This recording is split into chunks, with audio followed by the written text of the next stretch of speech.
Welcome to Transform with TAS, where you make your dreams come true. The dream of having good food that was once considered bad food, but it's good food because we reinvent that food. And then we have a little dose of inspiration. So we take care of our physical body as well as our spiritual body. So today I decided that I was going to do something really different. You see, I only have two jars. But I think you're going to like what I'm going to do. I'm almost positive that you would. And I know Mama's going to love it. She has no idea what I'm cooking today. But I'll be back in just a moment and we'll get started.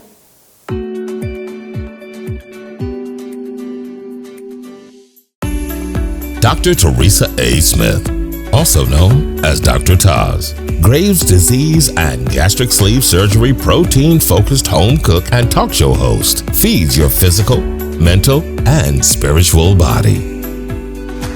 Time to transform with Taz. Today we're going to do something different. And I'm smiling because when we call Mama, she's going to be pleasantly surprised. Lots of times I just want to cook something. And I'll just walk into the kitchen and I'll just put something together. As I've told you guys, I don't like to waste food. And so I buy things and sometimes I don't like them. And when I don't like something, I don't like it. But I try not to throw it away. And so this is a true story. I bought some sugar-free orange marmalade. And I thought, okay, I'm going to like that because I needed sugar-free. Well, I took one bite of the orange marmalade and I'm like, I don't like this. And so I had it on some toast. I'm like, I don't like this. And so it sat in my refrigerator for probably about 2 weeks. I'm thinking, what are you going to do with this? Because it's just going to keep sitting. And so I was in my freezer and I saw a bag of fully cooked turkey meatballs. And I thought, turkey meatballs. And I thought, orange marmalade. So I grabbed the orange marmalade and I grabbed the meatballs. And when I make meatballs, I always use chili sauce. And so I went and looked in my pantry and sure enough, I had a bottle of chili sauce. So what I did was, and this is just how it happened, I took my little roaster. You can use a casserole dish. I opened up the bag of meatballs. I just took the orange marmalade, took it out of the bottle, the jar, and I just poured it in there, poured the chili sauce in, and I don't even know if I didn't do that. I just let it just be. Because basically what we did was I put it in the oven. And I put it in the oven probably on 350 for about 55 to 65 minutes. Because basically, remember the meatballs were already fully cooked. I'm just letting the flavor from the chili sauce and then the orange marmalade melt, I call it that marriage. And then they invited the meatballs to join them. And so I let it do that for 55 to 65 minutes. And so, again, this was just something I was cooking. I sent some home to my mom. My sister was coming by and I was like, oh, I'm gonna send this home for my mom and my dad. And so my mother was like, those meatballs are really good. I'm like, they were? She's like, yeah, they were really good. She's like, what'd you do? And I told her what I told you guys. I used some chili sauce and some orange marmalade. She's like, orange marmalade? I'm like, yeah, that's all I did. She's like, oh, that was really good. She said, you didn't put any sugar in it? I'm like, no, Mama, I don't use sugar. So I said, no. She's like, you didn't put anything else in it? And then I'm like, second guessing myself. I'm like, I said, did you taste any garlic? She's like, no. I said, did you taste any onion powder? No. I said, did you taste pepper? She's like, no. I'm like, well, that's all I did then. So this is going to be a surprise for her. I've got some meatballs, but I wanted some spaghetti. So instead of using noodle, which I could have used my protein noodle, I decided I was going to use zoodles, zucchini noodles. So what I've done off camera is prepare the zoodles. And what I did was I sauteed them. I'm gonna be honest, I didn't actually do them myself. If I'd have had time, I would have. But this is one of those quick meals for you. I pulled them out of my freezer. The package says don't thaw them, but I was doing other things, and so they started thawing. So I knew I had to get that excess water out, because if you know anything about a squash, when you put salt on there, it actually draws even more of the water out. And so I just pressed them between paper towels to draw out, the water was already there because they were thawing, to get the water out. And so I decided that I was going to sort of saute them in a tablespoon, it wound up being 2 tablespoons of white wine. And I added about a half a tablespoon of light margarine. And then I threw in, I gotta look here to see what did I throw in, because I looked at this and I thought, I did not use what I put on my notes. I think I did use salt. I did, after they were done, I did put some salt, but I did pepper. I think I did a little parsley. And I want to say I did Italian seasoning because I wanted to make it really be like a fresh take on spaghetti and meatballs. And then I had some peppers left over because I'm always using peppers, and so I have them there also. So when I come back, I'm going to show you what the finished product looks like, and then we're going to call Mama and we're going to make her feel bad because she's not here to have any meatballs, so she knows what those taste like. So I'll be right back.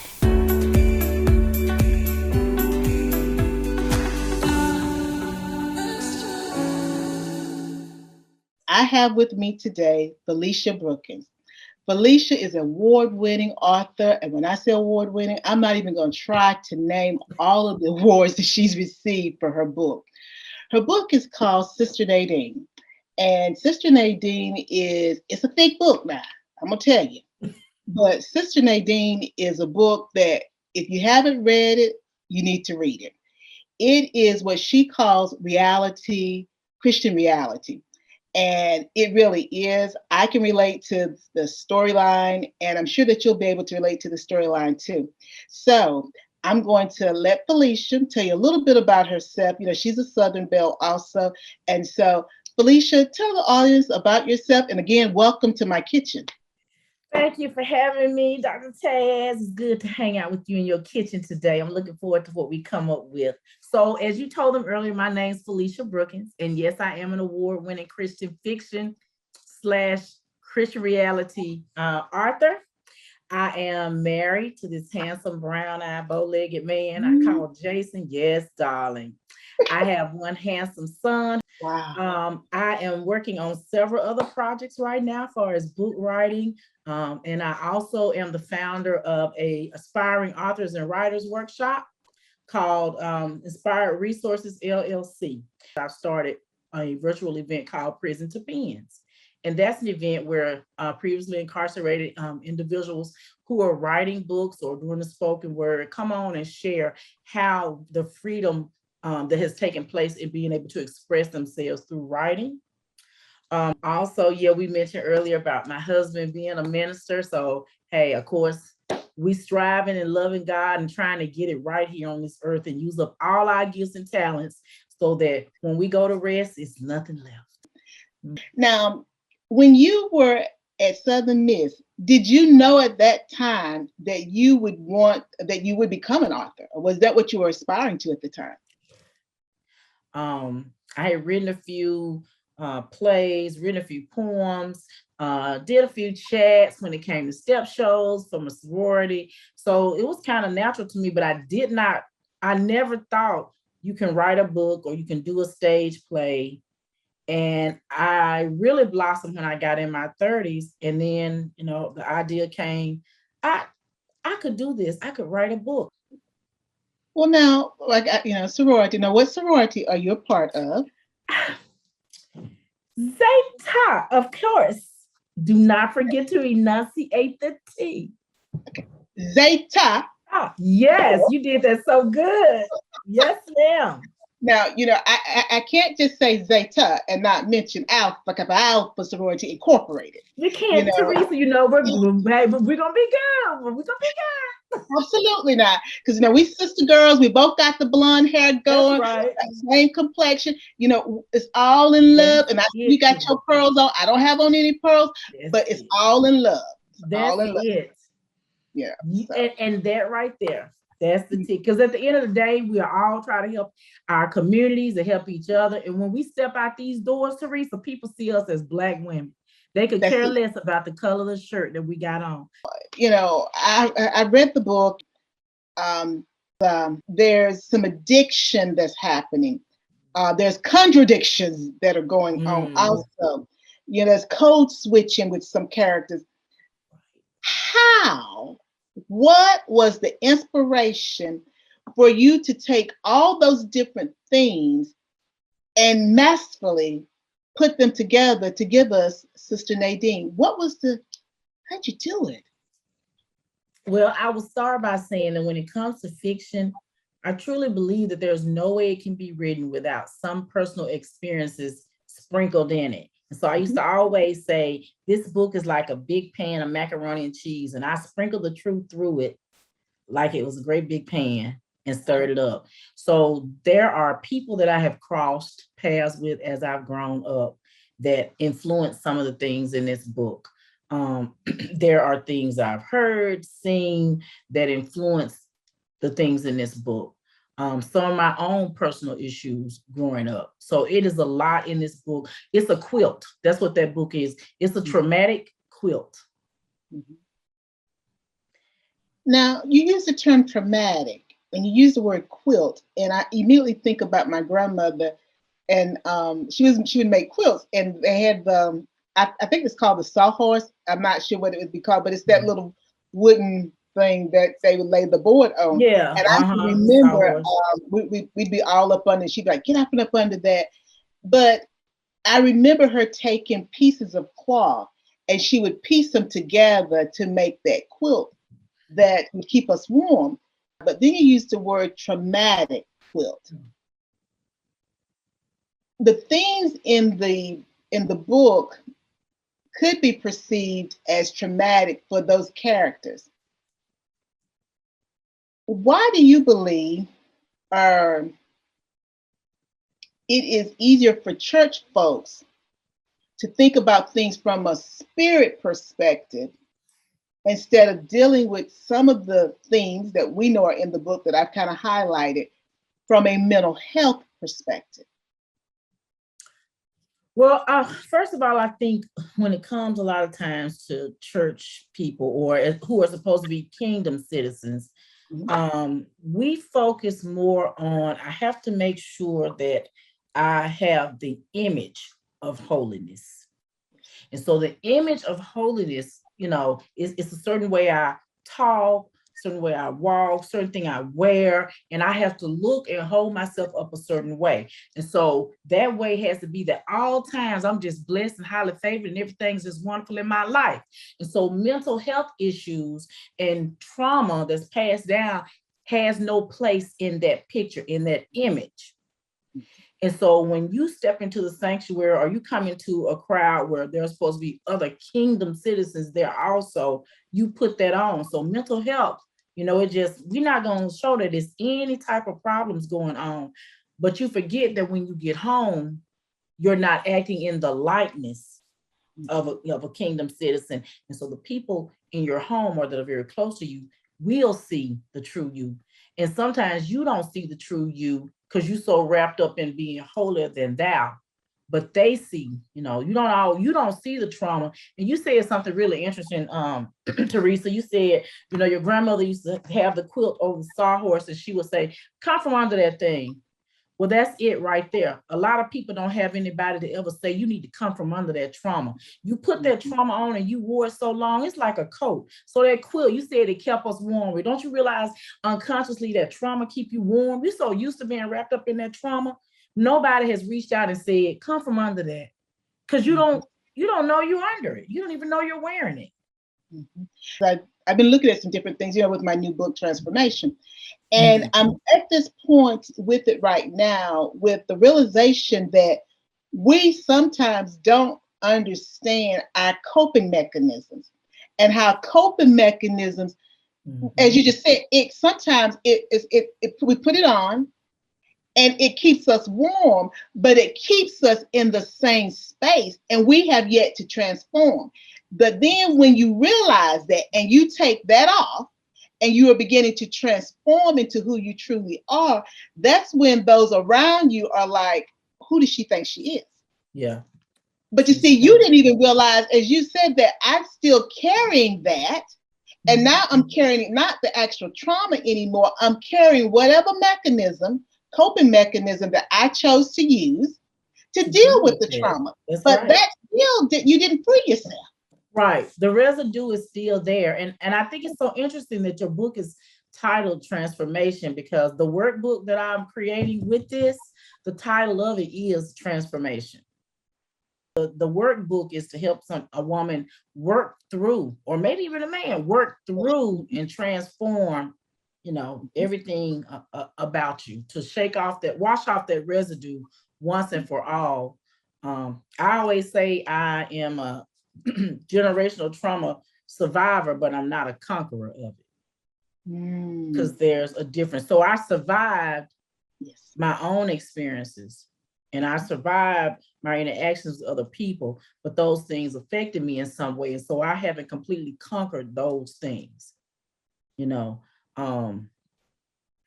you think that we'll ever, I'm very open about my traumas, sexual abuse and those sorts of things. But do you think that we will ever really conquer them totally? My prayer is that God will give me peace with that. And there are times when I can go years or a month and not have something that triggers the things in the way that I react and what happens to me. I always feel like when my husband married me, he saw me but didn't really see me. He married me, but he didn't know coming down the aisle with me was all that trauma.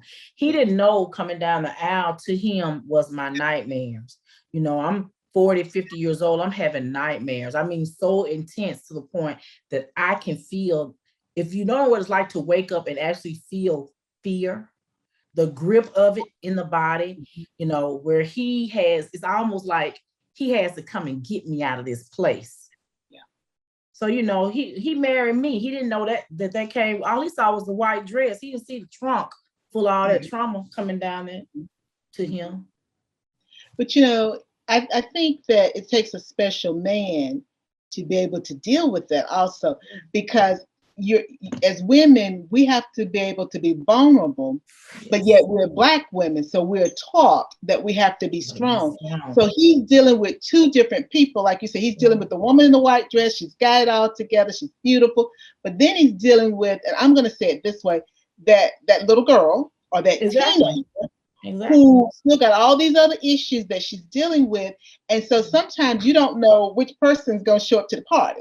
You speak to me, is it going to be me, the adult, or is it going to be that little girl? Yeah. Because you don't know what may have triggered me that day that then is influencing my behavior. Yeah. So, it takes a strong person to deal with that. But also, I think the awareness that we have of it also is so important.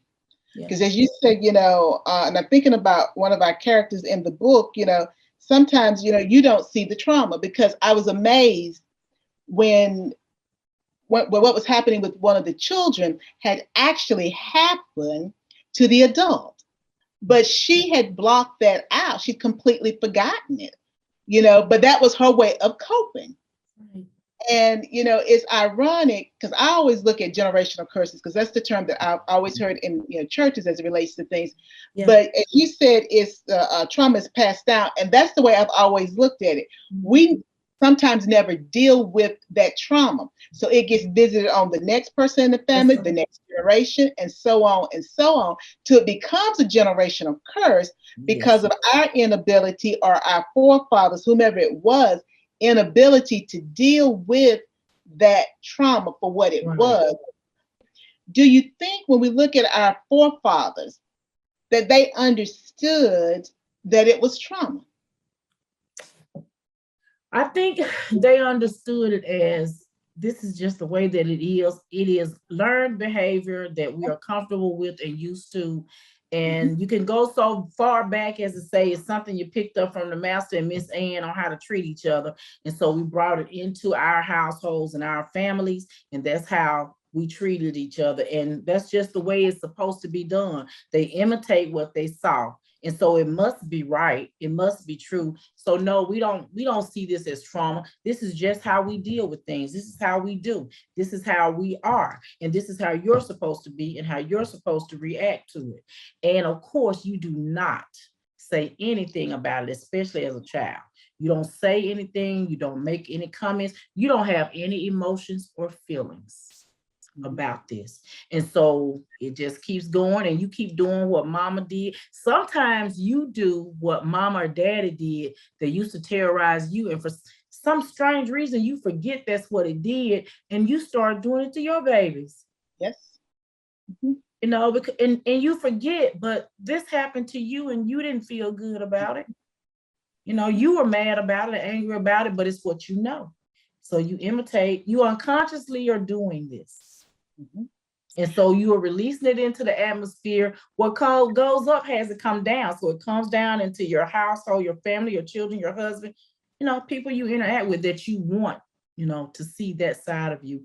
And you justify that because, hey, my mom and dad did, so I was all right. You're gonna be all right. Now you've hit on quite a few things there, Felicia. The justification, because we can't. We're kind of quick sometimes to justify anything. And, you know, you can justify anything if you work at it hard enough. Yeah. You know, but it is learned behavior. Mm-hmm. But is there any real justification? If we were honest. Not really. We just, you know, it's almost like generation before, more than 2 generations back, when they would say, because I said so. Yep. That's it. I don't need to explain nothing else to you. Because I said so. Because I said so, that's it. You know, or why is mama acting that way? Why is dad acting that way? Just go to your room, don't say nothing else to me. Or why is it that you jump so quick and beat me over something that small? Because you should have did this or that. You know, instead of saying, you know, mama had a hard day at work and I'm sorry that I took it out on you. You're not getting that. No. Now, my question becomes then, I think maybe it's Teddy Roosevelt says, and I'm going to butcher this quote, but you basically do the best that you can with what you have is the essence of it. So when it comes to our forefathers, and like you said, some things came in with master and the mistress, you know, because we learned things from them and it just got passed down. Have you gotten to a place as it relates to your trauma where you're able to forgive those who either perpetrate the trauma or did not protect you from the trauma? I would say that I have. I would say as I grew older and learned more about why the person was that way, it helped me a great deal in being able to forgive them. There are 1 or 2 things I occasionally struggle with, especially involving this young man that molested me at the age of 16. And for a long time, I struggled with, if I saw him, I just had to immediately leave because the anger that just came up inside of me, that I wanted to say, how dare you even come in my face, and I hate you. And so I had to constantly pray on that. And he passed a few years ago. And I, you know, even then I had to say, God, help me not to celebrate that or be happy about that, because that's not right.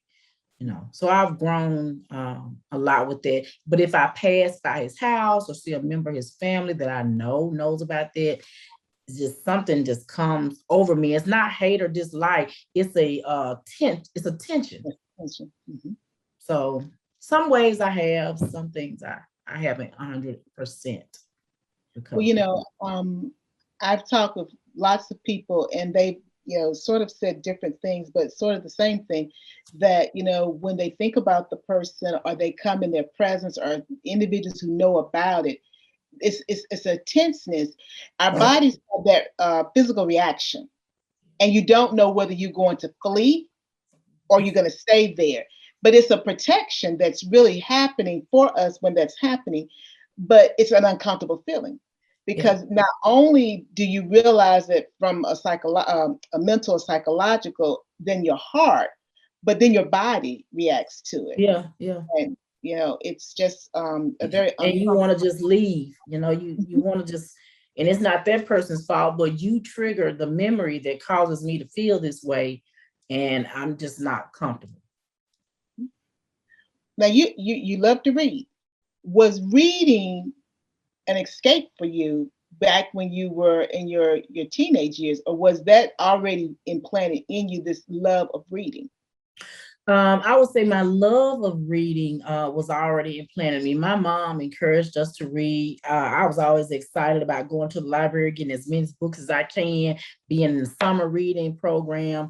We had Black History Library, all kinds of stuff. So I loved to read. My escape came in the form of a diary that I had, because that diary allowed me to release a lot of things that I felt emotionally, that I could put on paper. And so that helped me to be able to deal with a lot of things, because I couldn't always tell things that were going on with me, especially, sad enough, even with this sexual assault. I couldn't just go out and tell that. It was a few people that knew, close friends I knew, would keep it confidential, but I really had to write that down and say what I thought and felt when that happened. So I would say a diary, releasing it and getting it out on paper. So, Well, yeah, that was really the beginnings of your writing. I guess so. I Because never really just saw it that way. I just saw it as a way of getting out what I was feeling. Felicia, now I want to backtrack a little bit. You had a tagline: setting the emotional, spiritual, and mental captive free, even if that includes me. And when you say that, I get emotional. Just hearing you say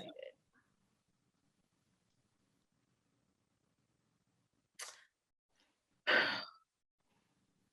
Yeah. Captive. The word captive there, what does that mean for you personally?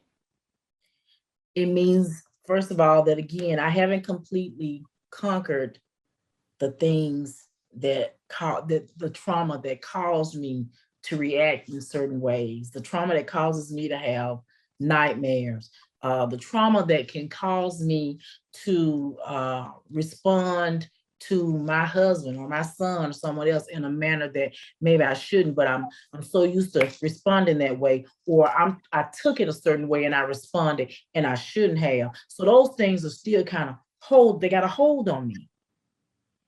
And so I want to be to help somebody else get free, even if that's me and includes me. So let's do it together. Let's recognize it together. And for me to even know that that's what that is, that's huge.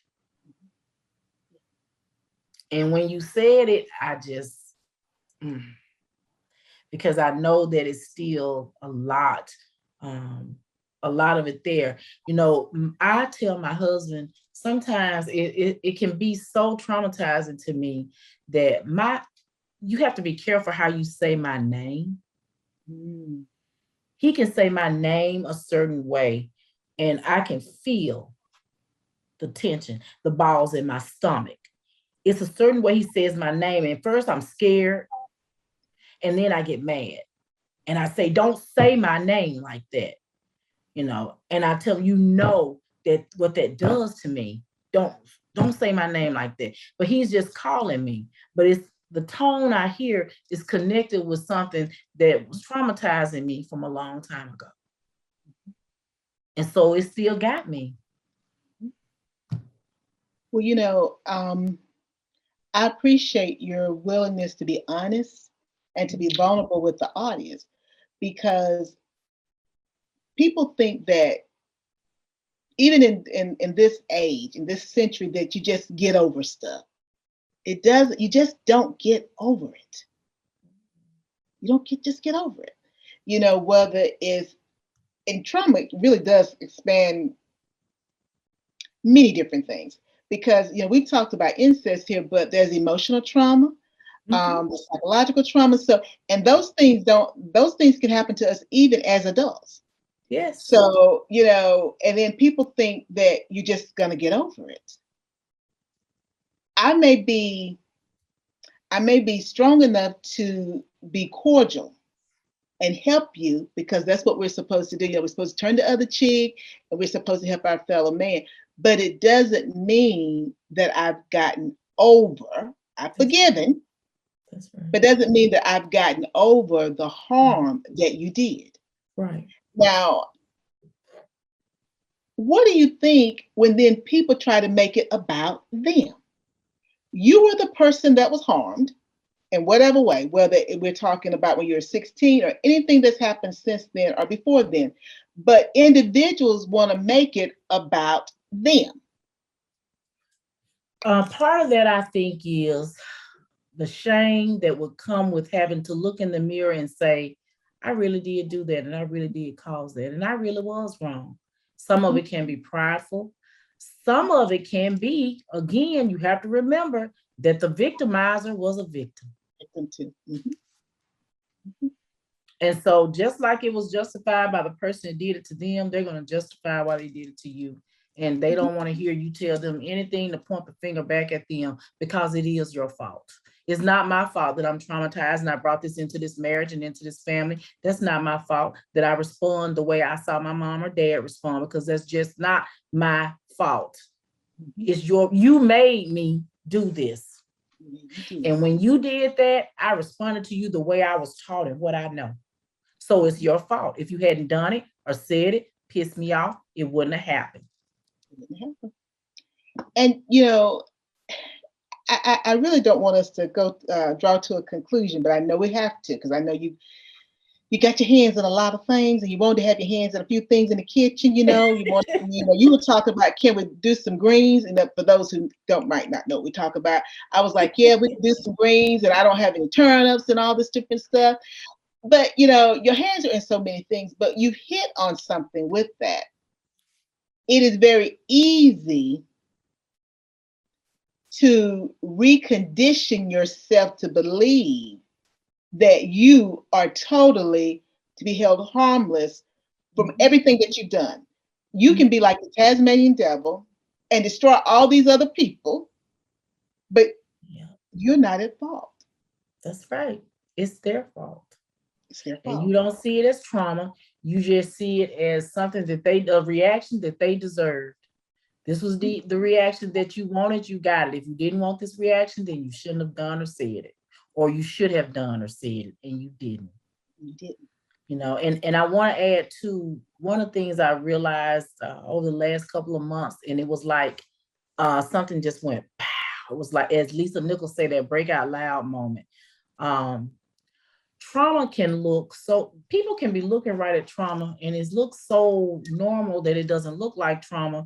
You can be operating in it. And I would say the example I want to give for that is being busy. Believe it or not, I'm extremely busy. I do a lot of things. Why do I do those things? That's trauma. Trauma makes you move. Trauma makes you do those things. Come on. Being pushed down. Yes. Makes you do those things. Well, now I'm free to do all these things and I'm going to do them all. It's something I cannot fulfill this whole. I have to constantly be doing something. I got to constantly be organizing something. I got to constantly be managing something. I got to go. Why are you like that? We use this cute little term and I use it all the time. I'm a social butterfly. I love to go. I love to be involved. I love to be busy. You can give me 10 things on the list. It's a lot, but it fulfills me. I love it. Why is that? That's trauma.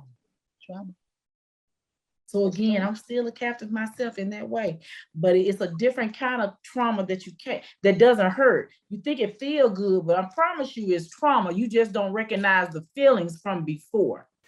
Trauma always hurt you. So you didn't realize that this is the residue of that. It just has changed forms. It's still there.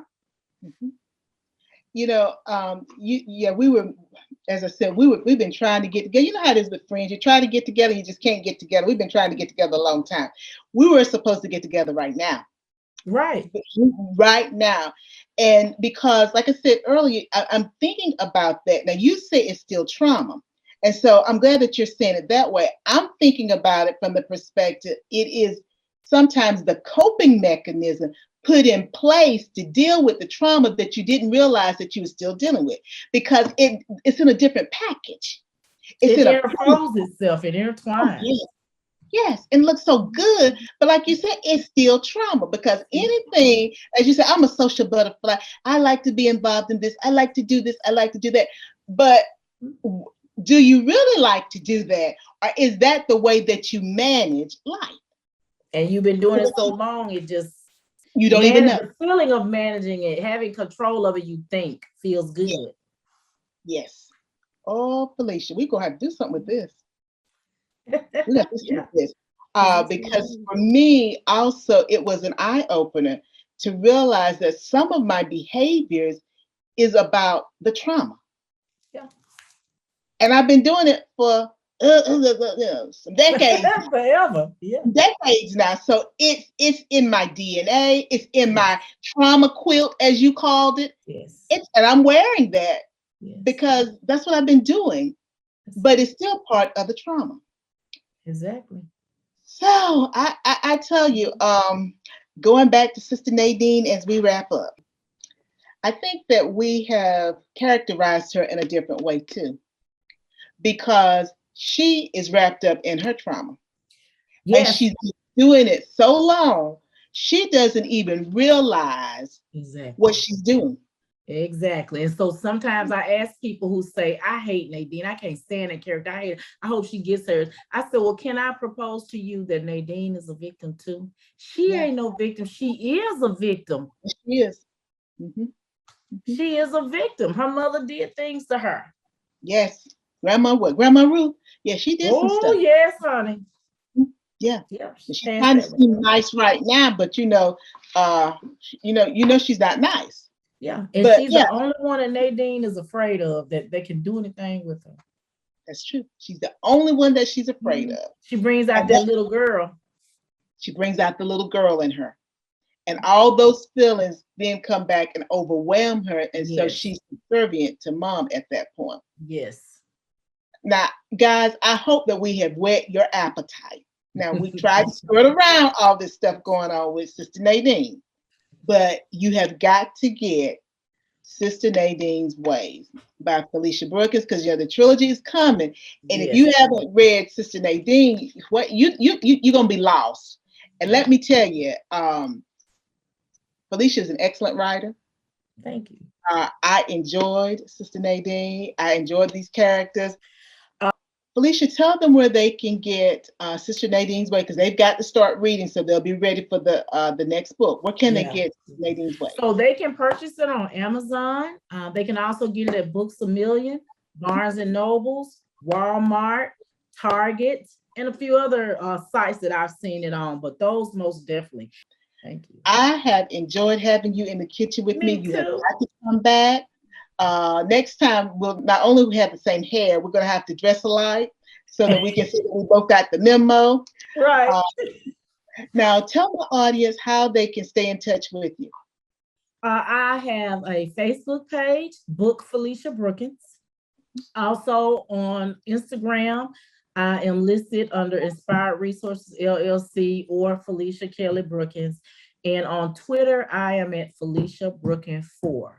If they want to email me, they can email me. It's simply authorfeliciabrookins@gmail.com. I'd love to hear from them if they have questions about the book. I'd love for some book clubs to contact me, because there's plenty to discuss in this book. Yes. Oh, yes. There's plenty to discuss. I tell you, and you will not. You're going to love it. That's all I can say. If you like reality TV, you need to put Sister Nadeen's Way. Yeah, that's some reality right there. Oh yeah, it's real, And some of these characters, I'm sure that you know them also. Right. So again, thank you so much, Felicia, for being with me in my kitchen today. And to our audience, thank you for being with me. And until next time, always, always take care of you. Bye now.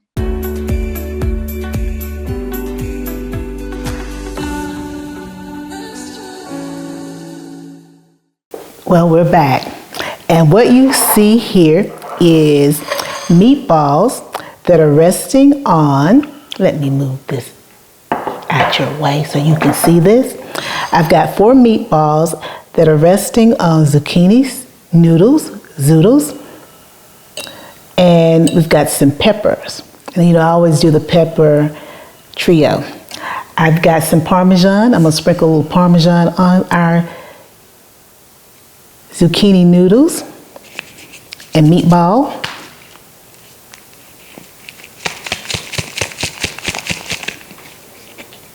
Looks like my sous chef didn't do their job. You know who the sous chef is, don't you? Me. I should have made sure that it was dislodged before we started. But, so now we have the meatballs that are made with sugar-free orange marmalade and chili sauce. So we're gonna try this with Mama because she doesn't know that I've taken the meatballs that I just happened to have made and sent them some, and now I've turned it into a dish. So we're gonna make her feel left out because she's not here to get any. But she knows what the meatballs taste like.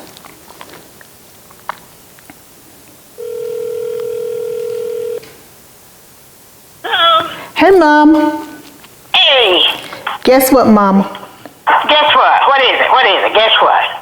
Don't leave me guessing. What is it? Obviously, she knows we've been talking about her. Mama, you just always over the top. I mean, really, Mama. Just be yourself, Mama. Be yourself. Okay, Mama. You rush your Mama. Like I could kind of hear it in your voice.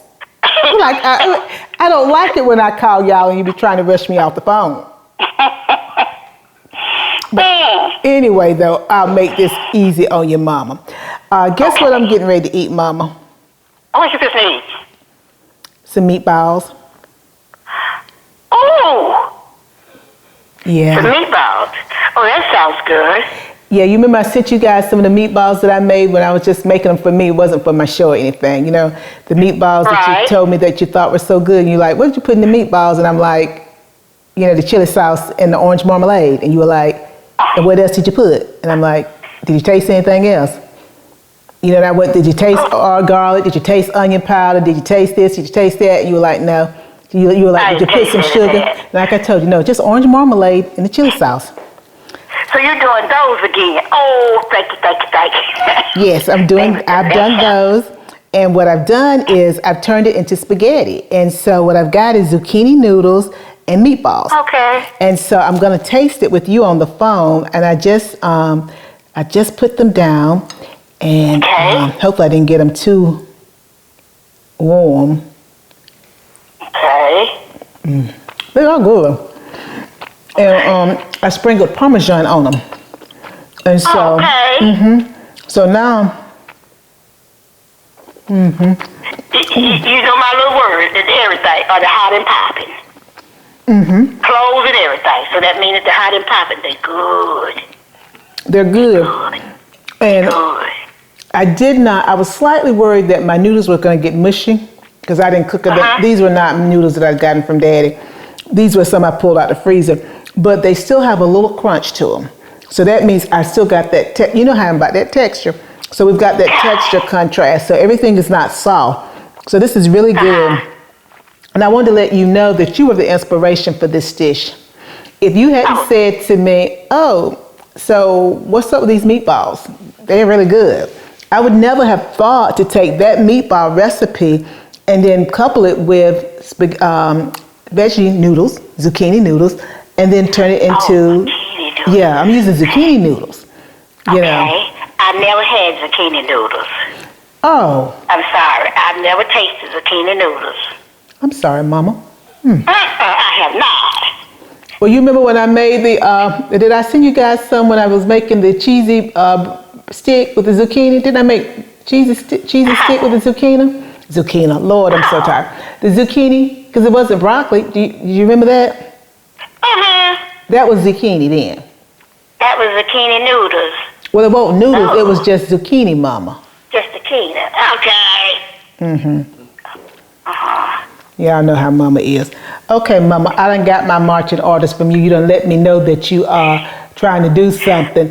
And well, you know how it is. I got a draw stuck in here and trying to get it out. So you back there in that room. You in that room, Mama. Okay. So you're not in that room, are you? You know I'm in that room. Okay, well, yeah. It's an inside joke. Get this drawer out, I tell you. It's an inside joke, folks. Normally, she's trying to clean that room up. That's the reason I'm like, are you in that room? And she's in that room now. Room. So something is stuck in the drawer, and I'm trying to pull the drawer out. And so far, I'm not successful. Okay, so you're trying to rush me off the phone so you can go in there and handle that drawer in that room. Okay. So I can try to handle that drawer. Okay, Mama. Well, we thank you, Mama. Hopefully you'll get that drawer handled. I know you will. Oh, thank you. I'm going to try. All right, then. We'll holler at you next time, Mama. Okay. Bye-bye. Bye-bye. That Mama is crazy. She in there with that, trying to get a drawer open in that room. And the private joke is she's been cleaning that room forever. And the more she cleans that room, the more she has to clean the room. So she's trying to get that room clean. And so she's obviously trying to do something with a drawer. But again, she was the inspiration for this dish. And so I hope you guys will like it also. It's in my cookbook. And you have to let me know what you think about it. And this is my zucchini noodles and meatballs. So now if you want me to transform your recipe, you know what you have to do. You've got to send me an email to transformwithtas@gmail.com. Put recipe in the subject line. Make sure you include your first and last name and of course the recipe. And you never know when your recipe may be featured on Transform with TAS, where we are feeding our bodies healthy foods that are good foods, but kind of bad, healthy, good, bad food. And we are feeding our soul.